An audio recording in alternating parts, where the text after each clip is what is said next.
Hey everyone, today I'm going to show you how to install a Tusk UTV rear bumper, cargo rack, and spare tire carrier on your Polaris RZR XP4. Now, there's a couple things you want to know about this install. So if you're going to be installing a roof as well, you want to install this first. And then if you already have a roof on your machine, make sure you take that off, get it out of your way. Same thing if you have a rear window, you want to have some clearance around that top roll cage. Now, with that being said, we are going to give you some tips to make this work with other accessories. We'll get to that later in the video. But with that being said, let's get started. The tools you're going to need are 13, 15, and 18 millimeter combo wrenches. We've got 5 and 6 millimeter Allens. If you have T-Allens, those will work great too. 15 and 18 millimeter socket. And then we've got a torque wrench and some ratchets. To start out, I'm going to chock one of the front wheels.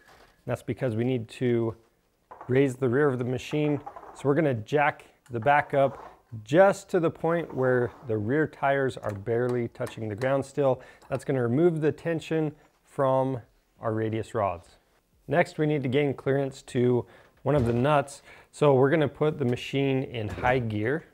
Then we can go ahead and use an 18 millimeter socket and a combo wrench to remove the 4 mounting bolts for the radius rod plate. We're not going to reuse this plate. Now for the last bolt, I'm reinstalling one bolt to help secure everything so I don't scratch anything up. Now we're going to take the spare tire carrier and attach it to our bumper. You're going to want to center this up side to side, and the straight section is going towards the top of the bumper. Then we'll take these clamps, thread them into place. And then once you have everything centered up, you can use your 6 millimeter Allen to tighten everything down. Now we can attach the bumper to the machine. I'm going to have a friend help me hold this in place while I install the hardware and go through those radius rods. And then again, we've got those nuts on the back side. And we are going to be leaving this hardware loose for now. The next step is to install the backbones. We're starting with the driver's side, and I'm having a friend help me set this into place.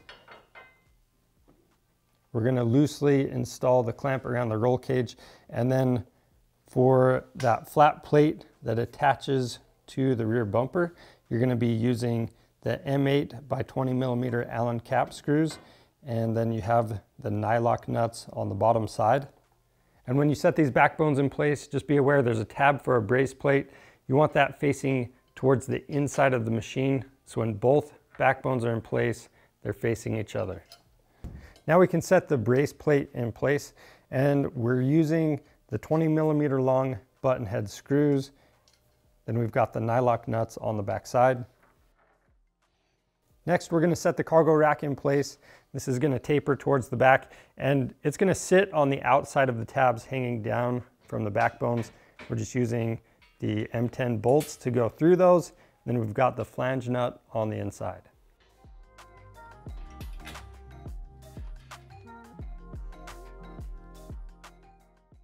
Now we can go back through and tighten everything down.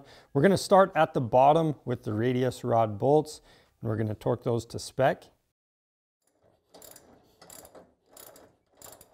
After that, we have the bumper to backbone connection, our brace plate, the cargo rack.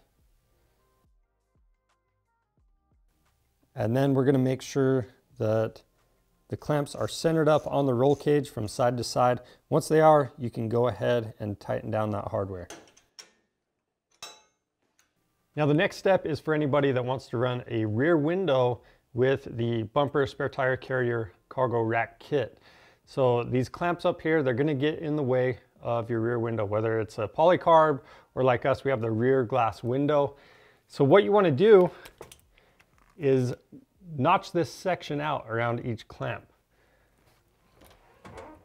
So over here, I'm just going to mark, I'm going to give a little extra room on the side of the clamp. I'm going to make a mark right there.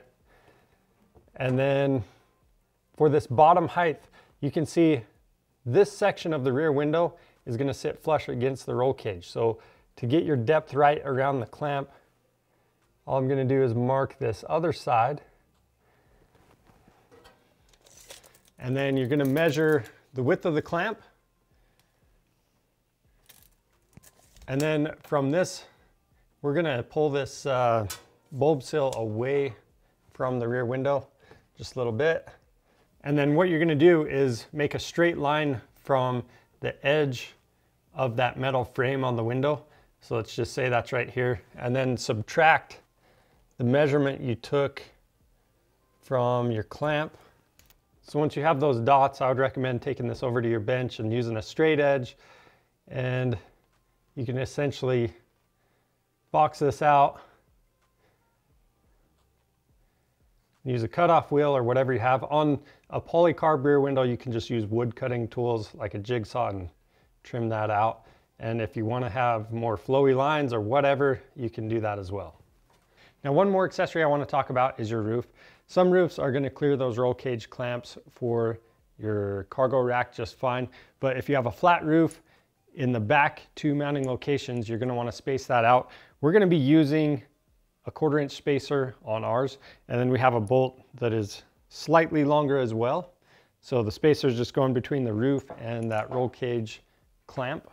Then we'll install our bolt and do the same steps for the other side.